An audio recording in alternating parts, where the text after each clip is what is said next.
జయ శుభకర వినాయక శ్రీకాణి భాగవర సిద్ధి వినాయక. నమస్కారం ప్రేక్షకులందరికీ శుభోదయం.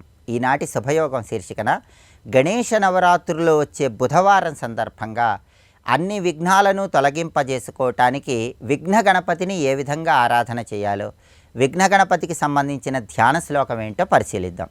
గణేష నవరాత్రుల సందర్భంగా విఘ్న గణపతికి సంబంధించిన ధ్యాన శ్లోకం పఠించినట్లయితే అన్ని విఘ్నాలు తొలగింపజేసుకుని అనుకున్న పనులు అనుకున్నట్లు దిగ్విజయంగా పూర్తి చేసుకోవచ్చు. విఘ్న గణపతికి సంబంధించిన ధ్యాన శ్లోకం ఏంటంటే శుక్లాంబరధరం విష్ణుం శశివర్ణం చతుర్భుజం ప్రసన్నవదనం ధ్యాయేత్ సర్వ విఘ్నోపశాంతయే. ఇది శ్లోకం. ఈ శ్లోకంలో ఉన్న అంతరార్థం మొత్తం కూడా విఘ్న గణపతి వైభవాన్ని మనకు తెలియజేస్తుంది. శుక్లాంబరధరం విష్ణుం అంటూ శ్లోకం ప్రారంభమవుతుంది. శుక్లాంబరధరం అంటే తెల్లటి ఆకాశాన్ని ధరించిన గణపతికి నమస్కారము అని అర్థం. ఆకాశం నీలం రంగులో ఉంటుంది.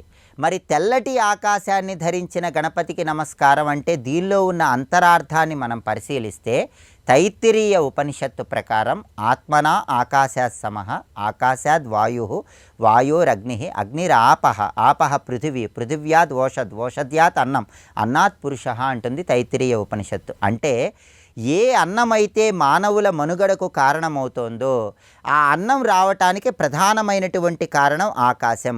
ఆకాశం నుంచి వాయువు, వాయువు నుంచి అగ్ని, అగ్ని నుంచి నీరు, నీటి నుంచి పృథివీ, పృథివీ నుంచి ఓషధులు, ఓషధుల నుంచి అన్నం ఆవిర్భవించిందని తైత్తిరీయ ఉపనిషత్తు మనకు తెలియజేస్తుంది. కాబట్టి ఆహారం అనేటటువంటిది ప్రధానంగా ఆకాశం కారణమై ఉంటుంది. కాబట్టి ఆ ఆహారం తెలుపు రంగులో ఉంటుంది. కాబట్టి ఆ ఆహారానికి మూలమైనటువంటి ఆకాశాన్ని గణపతి ధరించి ఉన్నాడు. కాబట్టి తెల్లటి ఆకాశాన్ని ధరించిన గణపతికి నమస్కారం అనే అర్థంలో ఆహారానికి మూలమైనటువంటి గణపతికి నమస్కారం అంటూ శుక్లాంబరధరం అంటూ గణపతిని ప్రార్థిస్తున్నాం.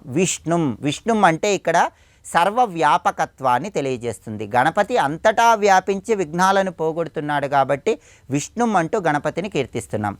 శశివర్ణం అంటున్నాం. శశి అంటే కుందేలు అనే అర్థం తీసుకోవాలి. కుందేలుకు ఒక ప్రత్యేకమైన లక్షణం ఉంటుంది. కుందేలు ఒక చోటు నుంచి ఇంకొక చోటికి దూకుతూ ఉంటుంది. అదేవిధంగా గణపతి కూడా విఘ్నాలను కలిగింపజేస్తూ ఉంటాడు, విఘ్నాలను తొలగింపజేస్తూ ఉంటాడు. అలా విఘ్నాలను కలిగించి తొలగింపజేస్తాడన్న అర్థంలో శశివర్ణం అంటూ గణపతిని ప్రార్థిస్తున్నాం. చతుర్భుజం 4 భుజాలను కలిగిన గణపతికి నమస్కారం. ప్రసన్నవదనం ధ్యాయేత్ ప్రసన్నవదనంతో భక్తులను అనుగ్రహించే గణపతికి నమస్కారం. సర్వ విఘ్న ఉపశాంతయే అన్ని విఘ్నాలను ఉపశమింపజేసి కార్యసిద్ధిని కలిగింపజేయమని ఈ శ్లోకంలో మనం గణపతిని ప్రార్థిస్తున్నాం. కాబట్టి విఘ్న గణపతికి సంబంధించిన ఈ ధ్యాన శ్లోకాన్ని అర్థం తెలుసుకుంటూ గణేష నవరాత్రుల్లో వీలైనన్ని సార్లు పఠించినట్లయితే అన్ని విఘ్నాలను తొలగింపజేసుకోవచ్చు. అలాగే మంత్రశాస్త్రంలో కూడా గణపతికి సంబంధించిన ఒక షడక్షర మంత్రం ఉంది. ఆ షడక్షర మంత్రాన్ని చదువుకున్నా కూడా అన్ని విఘ్నాల నుంచి సులభంగా బయటపడవచ్చు. ఆ షడక్షర మంత్రం ఏంటంటే వక్రతుండాయ హుం. ఈ షడక్షర మంత్రంలో వక్రతుండ అంటూ గణపతిని మనం కీర్తిస్తున్నాం. అంటే వంకరలను తొలగింపజేసేవాడు, ఆటంకాలను తొలగింపజేశాడు అనే అర్థం ఉంది. అందుకే వక్రతుండాయ హుం అంటూ గణపతిని కీర్తిస్తున్నాం. కాబట్టి విఘ్న గణపతి అనుగ్రహం కలగటానికి ఈ ధ్యాన శ్లోకం పఠించాలి. వక్రతుండాయ హుం అనే షడక్షర మంత్రాన్ని గణేష నవరాత్రుల సందర్భంగా 108 లేదా 54 లేదా 21 సార్లు పఠించినట్లయితే దైనందిన జీవితంలో ఎదురయ్యే అనేక రకాలైన విఘ్నాలన్నీ తొలగింపజేసుకొని గణపతి సంపూర్ణమైన అనుగ్రహానికి ప్రతి ఒక్కరూ సులభంగా పాత్రలు కావచ్చు. ప్రళయకాలంలో సృష్టి అంతా జలమయం అయిపోయినప్పుడు సాక్షాత్తు బ్రహ్మదేవుడు కూడా విఘ్న గణపతికి సంబంధించిన ధ్యాన శ్లోకం చదివి ఈ వక్రతుండాయ హుం అనే షడక్షర మంత్రాన్ని చదివి తిరిగి ఆయన మొత్తం జీవులను సృష్టించాడని కూడా గణేష పురాణంలో మనకు చెప్పడం జరిగింది. అంతటి శక్తివంతమైనటువంటి విఘ్న గణపతి ధ్యాన శ్లోకము, విఘ్న గణపతికి సంబంధించిన షడక్షర మంత్రాన్ని పఠించడం ద్వారా గణపతి సంపూర్ణమైన అనుగ్రహానికి పాత్రులై అన్ని విఘ్నాలను తొలగింపజేసుకొని సమస్త శుభాలను సిద్ధింపజేసుకోవచ్చు. రేపటి శుభయోగం శీర్షికన గణేష నవరాత్రుల సందర్భంగా క్షిప్ర గణపతిని ఆరాధన చేస్తే ఎలాంటి సత్ఫలితాలు కలుగుతాయో, క్షిప్ర గణపతి పూజ ఏ విధంగా నిర్వహిస్తే విశేషమైన శుభ ఫలితాలను సిద్ధింపజేసుకోవచ్చో పరిశీలిద్దాం. నమస్కారం.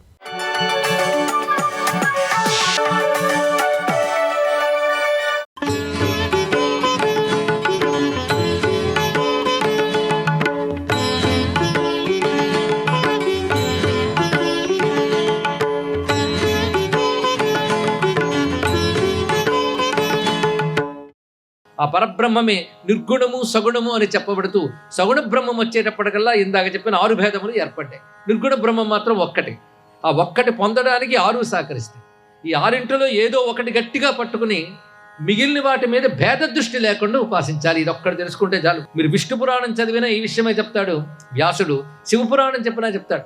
అయితే శివభక్తి బాగా ఉన్న వాళ్ళకి శివపురాణం చెప్తూనే విష్ణువు మీద భేదం పెట్టుకుని అయినా శివుడు గొప్పదైనా, అలాగే విష్ణువు గొప్పవాడైనా శివుడి మీద భేదం పెట్టకు అని చెప్తూనే ఉంటాడు. కనుక మనం ఏ సంప్రదాయం అనుసరించినా మిగిలిన సంప్రదాయాలను గౌరవిస్తూ హిందూ మతాన్ని వేద మతాన్ని ఒకటిగా చూడాలని ఋషుల యొక్క కోరిక. గణపత్యంలో వక్రతుండ స్వరూపం. ఇదే మాట గణపతి ఎలా చెప్పాడో చూద్దాం. గణపతి చెప్పిన మాటలు గణేశ గీత అని ఒక గీత ఉన్నదండి. అది మొత్తం 13 అధ్యాయాల గీత మనకి గణేశ పురాణంలో ఉన్నది.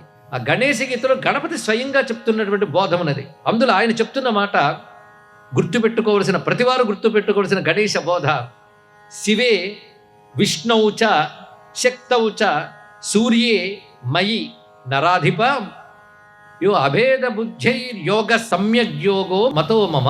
ఇది చెప్తున్నాడు ఆయన. వరేణ్యుడనే రాజుకి గణపతి బోధించినటువంటి బోధ గణేశ గీత. అందుకే నరాధిప అంటే ఓ రాజా, శివే శివుని యందు, విష్ణువుచ విష్ణువునందు, శక్తవుచ శక్తి యందు, సూర్యే సూర్యుని యందు, మయి నాయందు, యహ అభేద బుద్ధై ఎవడు అభేద బుద్ధితో ఉంటాడో, అభేద బుద్ధి అంటే వేరు చూడని బుద్ధి, అభేద బుద్ధితో ఉంటాడో వాడు నిజమైన యోగి. అది సంపూర్ణ యోగము అన్నాడు ఇక్కడ. భేదం చూస్తుంటే మనం అసంపూర్ణమైపోయాం. కనుక మనం ఇవాళ గణపతిని చెప్పుకున్నా, మరొకప్పుడు నారాయణని చెప్పుకున్నా ఒకటే చెప్పుకుంటున్నామని తెలుసుకోవాలి. ఇంకో మాట సూర్యగీతలో సూర్యుడు చెప్తున్న మాట. సూర్యుడు చెప్తున్నది అహం అంటే సూర్యుడు, నేను విష్ణుశ్చ రుద్రశ్చ బ్రహ్మ గౌరీ గణేశ్వర ఇంద్రాద్యా లోకపాలాశ్చ మమే వాంశ సముద్భవాః. నేను విష్ణువు రుద్రుడు బ్రహ్మదేవుడు గౌరీ గణేశ్వరుడు ఒకటే. అలాగే ఇంద్రాది లోకపాలకులు నా అంశాలు అని చెప్పాడు ఇక్కడ. ఈ విధంగా ఏకత్వ దృష్టి కావాలండి. ఇప్పుడు సనాతన ధర్మానికి కావలసిందంతా ఈ ఏకత్వ దృష్టి. ఇది ఏర్పడితే మాత్రం అటు వైష్ణవము ఇటు శైవము అన్నీ బాగుంటాయి. ఒకరితో ఒకరు మైత్రీ భావం ఏర్పడుతుంది. అది సాధించడానికి ఆదిశంకరులు అవతరించారు. అదే సనాతన ధర్మాన్ని, హిందూ మతాన్ని, భారతదేశాన్ని కూడా కాపాడగలదు. కనుక మరొక్కసారి ఆ మాట మనం ప్రస్తావన చేసుకుంటూ గణపతి ప్రణవస్వరూపుడు అనే విషయం చెప్పుకున్నాం. అలాగే విష్ణు స్తోత్రం ఒకదాన్ని బ్రహ్మానంద సరస్వతి అనే మహానుభావుడు రచించాడు. మహావిష్ణు భక్తుడైన ఆయన అంటున్నాడు ఒక మాటని: జేయం వదంతి శివమేవ హి కేచిత్ అన్యే శక్తిం గణేశమపరేతు దివాకరం వై రూపైస్తు తైరపి విభాసయతస్త్వమేవ తస్మాత్ త్వమేవ శరణం మమ శాంగపాణే మమ శంఖపాణే మమ చక్రపాణి అంటున్నారు. అంటే ఎవరిని స్తోత్రం చేస్తున్నది? విష్ణువుని. ఓ చక్రపాణి, శాంగపాణి, శంఖపాణి. కొందరు ఏమంటారంటే ధ్యానం చేయవలసి శివుణ్ణి అంటారు, కొందరు శక్తిని అంటారు, కొందరు గణేశ్వరుని అంటారు, కొందరు దివాకరు అంటారు. ఇన్ని పేర్లతో నిన్నే అందరూ కొలుస్తున్నారయ్యా అని విష్ణు భక్తుడిగా అని చెప్పాడు. సర్వం శ్రీ మహాగణపతి చరణారవిందార్పణమస్తు.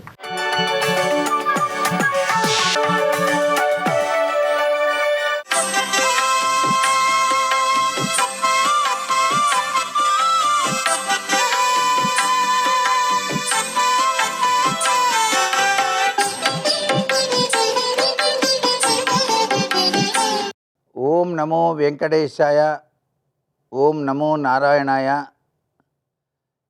శ్రీమాత్రే నమః. ఈరోజు ఏకాదశి పర్వదినమైనప్పటికీ గణేశుని నవరాత్రుల్లో విఘ్నేశ్వరుని సాక్షాత్తు విష్ణుమూర్తి స్వరూపుడుగా భావన చేసి మనం పూజిస్తామన్నమాట.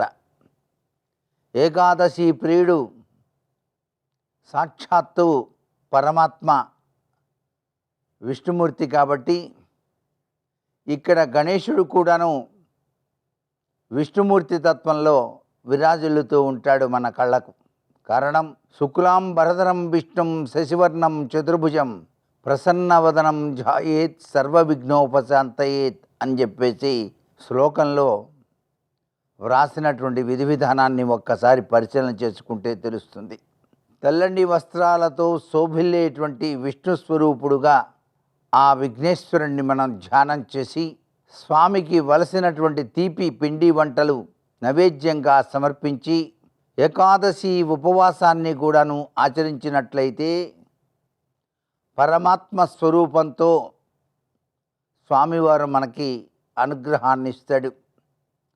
పార్వతీదేవి కూడాను తనకు పుత్రుడు కావాలి అని చెప్పేసి కోరినప్పుడు సాక్షాత్తు విష్ణుమూర్తే విఘ్నేశ్వర రూపంలో వచ్చి ఉయ్యాలలో పరున్నాడు అని చెప్పేసి గణేష మహాపురాణం కూడాను మనకు తెలియజేస్తోంది. కాబట్టి ఇక్కడ ఉన్నది సాక్షాత్తు విష్ణు స్వరూపుడే అనే భావంతో గణపతిని మనం ఈ నవరాత్రుల్లో కూడాను సాక్షాత్తు పరమాత్మ స్వరూపుడుగా భావన చేస్తూ ఈ లోకమంతా కూడాను జలమయమైపోయినప్పుడు ఆ జలంలో నుంచి ఉద్భవించినటువంటి అద్వితీయమైన ఆకృతి కలిగినటువంటి విష్ణు స్వరూపముగా భావన చేస్తూ మనం ధ్యానించి తరిద్దాం.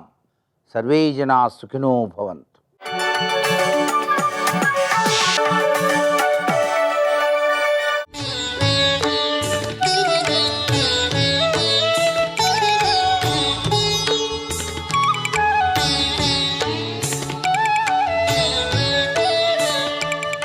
ఋషి మాట్లాడాడు అంటే ఏదో అర్థం ఉంది అని గుర్తు, లేకుండా మాట్లాడటం. ఇన్ని చెట్లుంటే దక్షిణామూర్తి అన్నీ వదిలేసి అశ్వత్థ వృక్షం ఉందిగా, రావి చెట్టు కింద కూర్చోవడం మానేసి మర్రి చెట్టు కింద ఎందుకు కూర్చున్నాడు? దాన్ని జాగ్రత్తగా తెలుసుకోవాలి. వట అన్న మాటకి సంస్కృతంలో అర్థం ఏమిటంటే వటవృక్షము అన్నదానికి ఒక లక్షణం ఉంటుంది. ప్రపంచంలో అన్ని జీవులు కూడా చేతితో నోటితో నీళ్లు తాగుతాయి. చేతులున్నవన్నీ చేత్తో పట్టుకు తాగుతాయి, ప్రధానంగా నోటితో తాగుతాయి. కాళ్ళ ద్వారా నీళ్లు తాగేవి ఏవి ఉండవు. కాళ్ళతో నీళ్లు తాగుతుందండి, దాహం వేస్తే నీళ్లలో కాళ్ళెట్టి పీల్చుకునేవి ఉండవు. కింద నుంచి పైకి లాగవు, పైనుంచి కిందకు వదులుతాయి నీటిని. ఒక్క చెట్లు మాత్రం కింద నుంచి పైకి లాగుతాయి, పాదాల్లోంచి నీటిని తలకెక్కించుకుంటాయి, వేళల్లోంచి పైకి కదా ఎక్కుతాయి. అసలు చెట్టే విచిత్రం. సృష్టిలో చెట్టు చాలా విచిత్రం. ఎందుకో తెలుసా?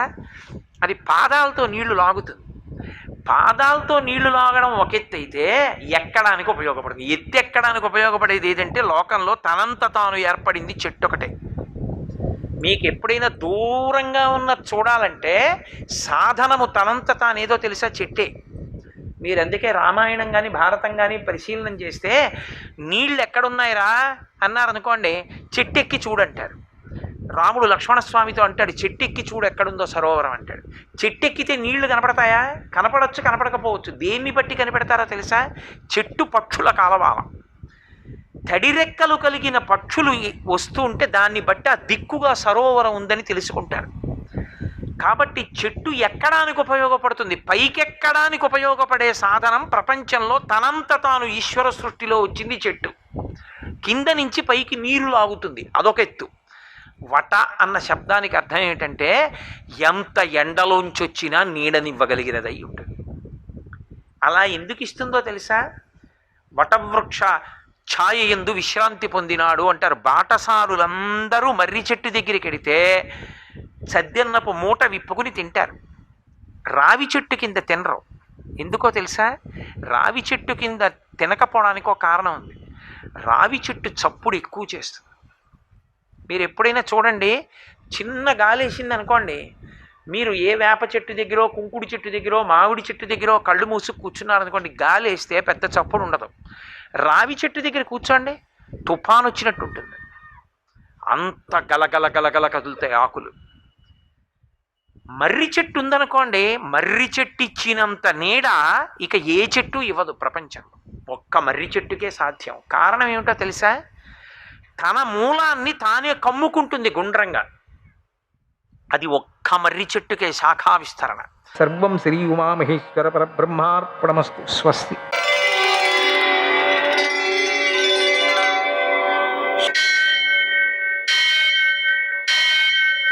सहस्रशीरुषं देवं विश्वाक्षं विश्वशम्भुवं विश्वं नारायणं देवमक्षरं परमं पदं विश्वतः परमां नित्यं विश्वं नारायणगुं हरिं विश्वमेवेदं पुरुषस्तद्विश्वमुपजीवति पतिं विश्वस्यात्मेश्वरं शाश्वतं शिवमच्युतं नारायणं महाज्ञेयं विश्वात्मानं परायणम्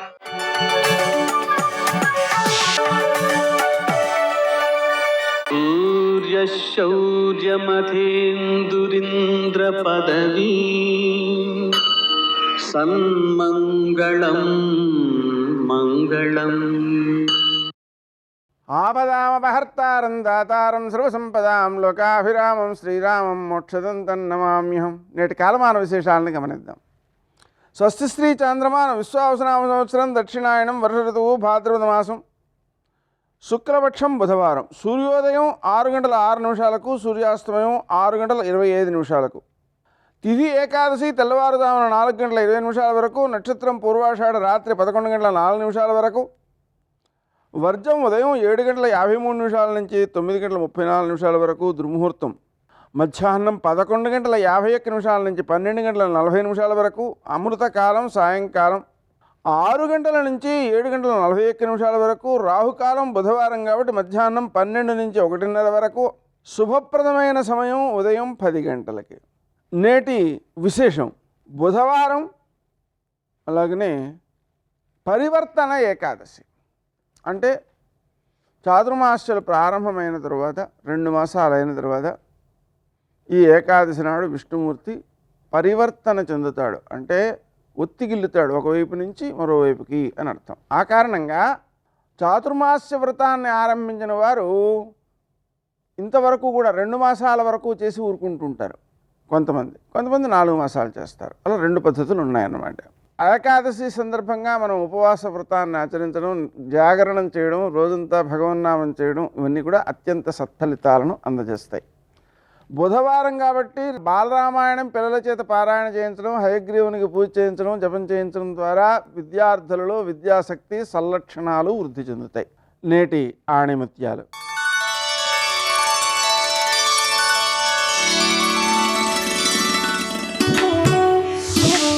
నీ అభివృద్ధి నీ కష్టం వలన జరగాలి, కానీ పక్కవాడి నష్టం వలన కాదు.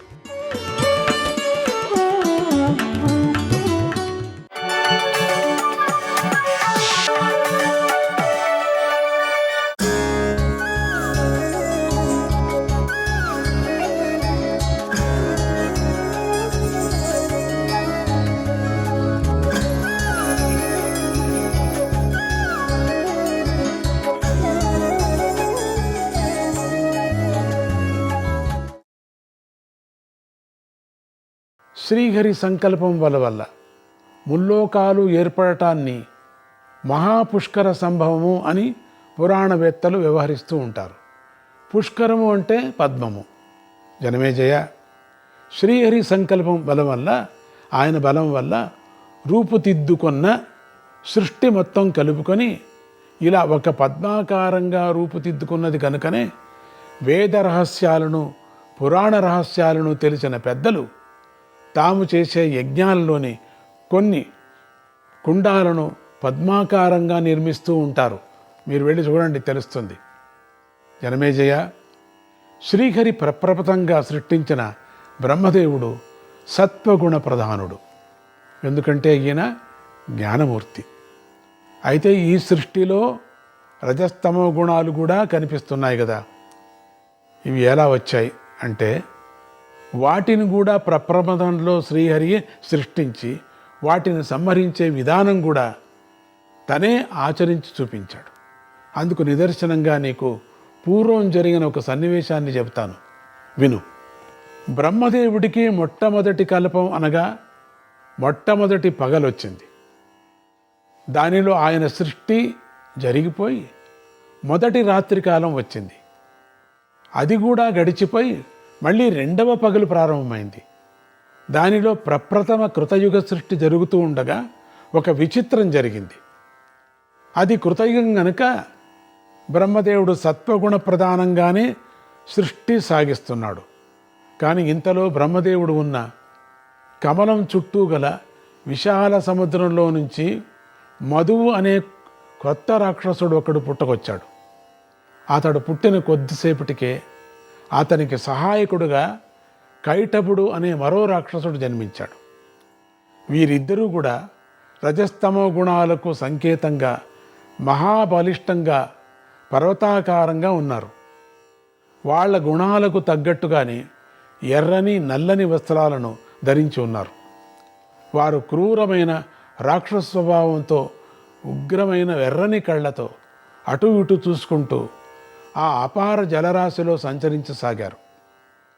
వారు అలా సంచరిస్తూ ఉండగా ఒక దశలో సువిశాలమైనటువంటి పద్మం మధ్యలో కూర్చొని సాత్విక సృష్టిని కొనసాగిస్తున్న బ్రహ్మదేవుడు వారి కంటపడ్డాడు.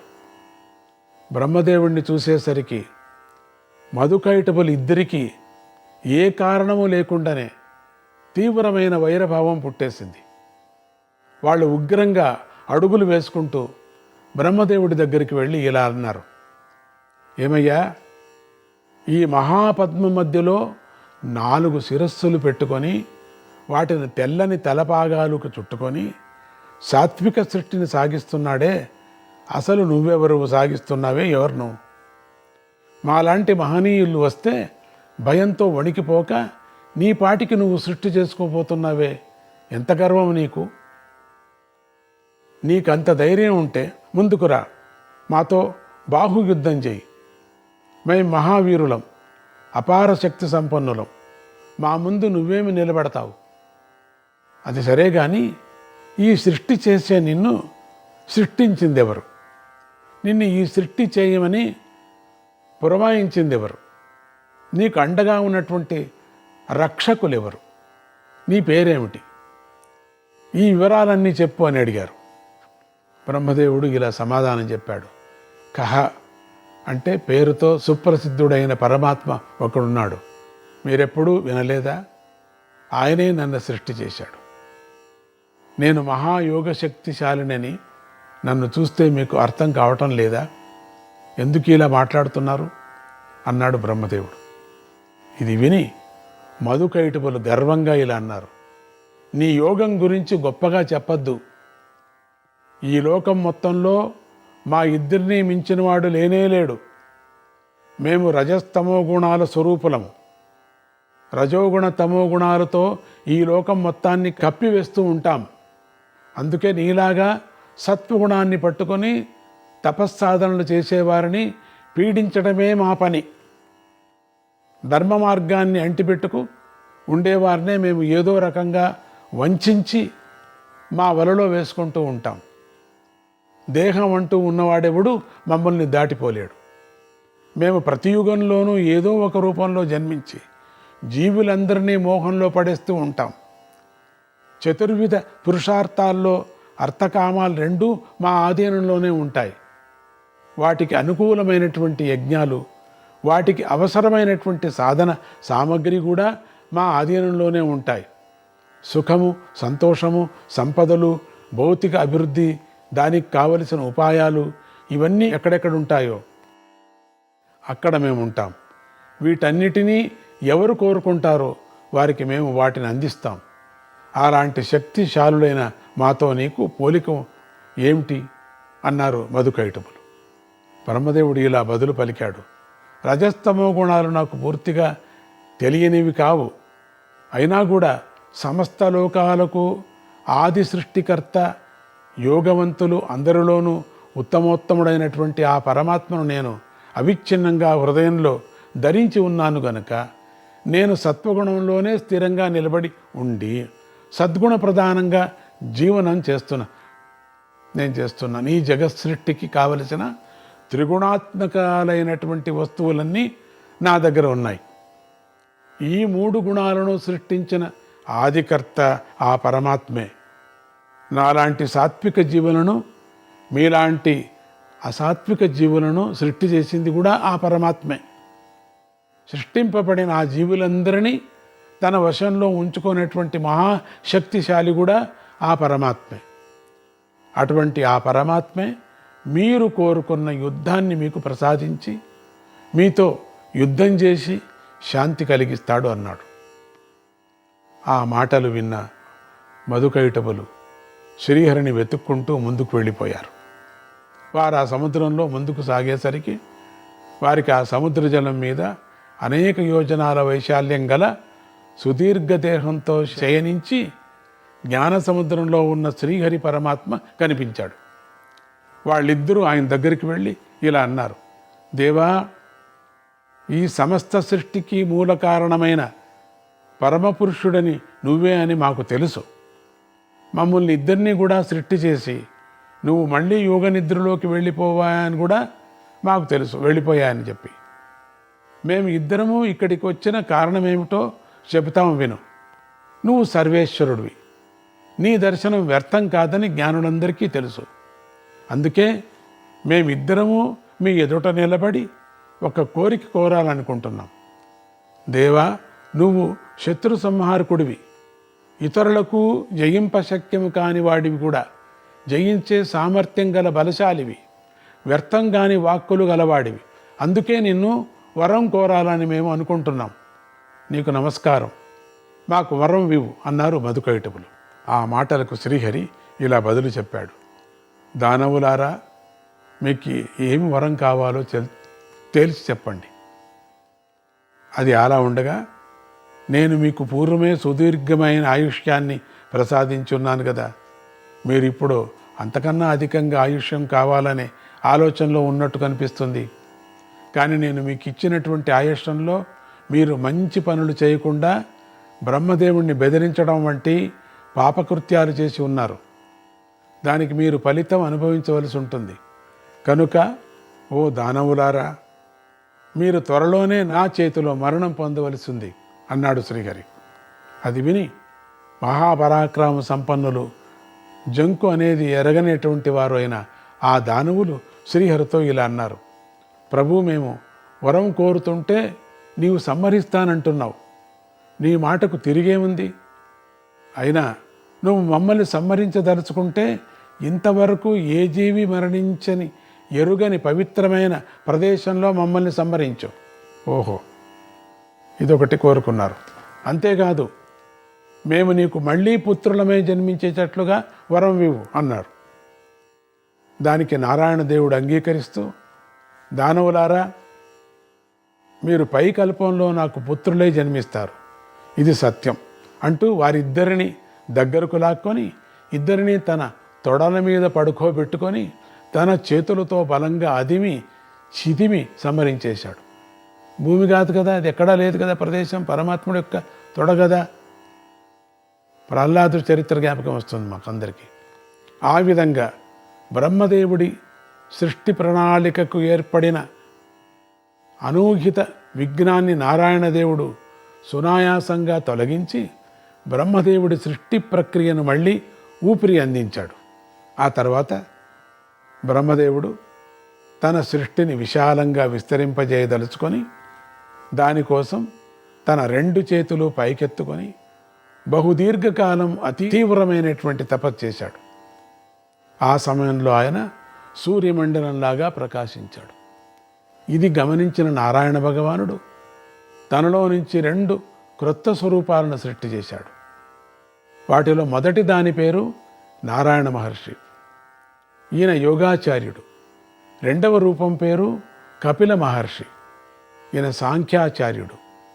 నారాయణ భగవానుడు వీరిద్దరిని బ్రహ్మదేవుడి దగ్గరికి పంపించాడు.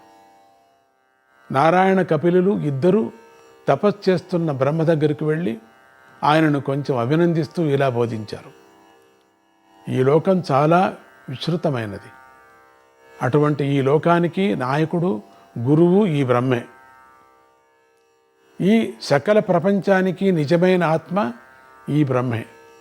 ఈ సకల ప్రపంచానికి ఆధారమైన ప్రతిష్ఠ కూడా ఈ బ్రహ్మే. ఇటువంటి ఈ బ్రహ్మలో 4 విభాగాలున్నాయి. అవే విశ్వడు అనగా జాగ్రత్తావస్థాభిమాని, అనగా జాగ్రత్తావస్థలో నేను అని భావించే జీవి. తైజస్సుడు అనగా స్వప్నావస్థాభిమాని, అనగా స్వప్నావస్థలో నేను అని భావించే జీవి. ప్రాజ్ఞుడు సుషుప్తి అవస్థాభిమాని. ఇతడు సుషుప్తి దశలో నేను అనుకోడు. సుషుప్తిలోంచి మళ్ళీ జాగ్రత్త దశలోకి వచ్చి సుషుప్తి దశలో ఉన్నది నేనే అని తనను తాను గుర్తించుకుంటాడు. తురీయుడు. ఇతడు అన్ని అవస్థల్లోనూ పూసలలోని దారంలాగా అనుస్యూతంగా వస్తున్నటువంటి చైతన్య మాత్ర స్వరూపుడు. ఈ బ్రహ్మదేవుడిలో ఉండేటువంటి ఈ 4 విభాగాలు కూడా చాలా దృఢమైనవి అన్నారు నారాయణ కపిలులు. బ్రహ్మదేవుడు పవిత్రమైన బుద్ధి కలవాడు కనుక నారాయణ కపిలులు ఇద్దరూ చేసిన తత్వబోధ వినేసరికి పరమార్థతత్వం ఆయనకు స్పష్టమైపోయింది. ఆయనకు వేద మంత్రాలు స్వయంగా తన హృదయంలో ప్రకాశించసాగాయి. ఆ వేదాల ప్రబోధనలు అధ్యయనం చేసిన బ్రహ్మదేవుడు భూహూ అని స్పష్టంగా పలికాడు. ఆ శబ్దంలో నుంచి భూలోకుడు అనే పుత్రుడు జన్మించాడు. ఆ పుత్రుడిని చూడగానే బ్రహ్మదేవుడికి చాలా పుత్రప్రేమ కలిగింది. ఇంతలో ఆ పుత్రుడు, నాన్నగారు నేను మీకోసం ఏం చేయాలి అని అడిగాడు. బ్రహ్మదేవుడు ఆ వినయానికి చాలా సంతోషించి, నాయన, నారాయణ మహర్షి, కపిల మహర్షి అని 2 మహాత్ములు ఉన్నారు. వారు మనకు ఆప్తులు. నువ్వు వారి దగ్గరికి వెళ్ళు. వారు చెప్పింది విని చెప్పినట్టు చెయ్యని చెప్పాడు. ఆ భూలోక పుత్రుడికి నా తండ్రి కంటే గొప్పవాళ్ళు ఎవరున్నారబ్బా అని లోపల అనిపించింది. కానీ వినయం వల్ల చెప్పినట్లు చేద్దాంలే అని ఆలోచించి ఆ మహర్షుల దగ్గరికి వెళ్ళి చేతులు జోడించి నమస్కరించి, నేను మీ ఇద్దరికీ సేవకుణ్ణి, నేనేం చేయాలో ఆజ్ఞాపించండి అన్నాడు. ఆ మహర్షులు భూలోకపుత్రుడికి ఇలా బోధించారు. నాయన, నిజానికి జీవి యొక్క అసలైన స్వరూపం పరమాత్మయే. త్రికాల సత్యమై వినాశరహితమై శాశ్వతంగా ఉండే పదార్థం పేరే పరమాత్మ. ఏ జీవికి నేను ఆ పరమాత్మను అనే జ్ఞానం ఉండడం లేదు.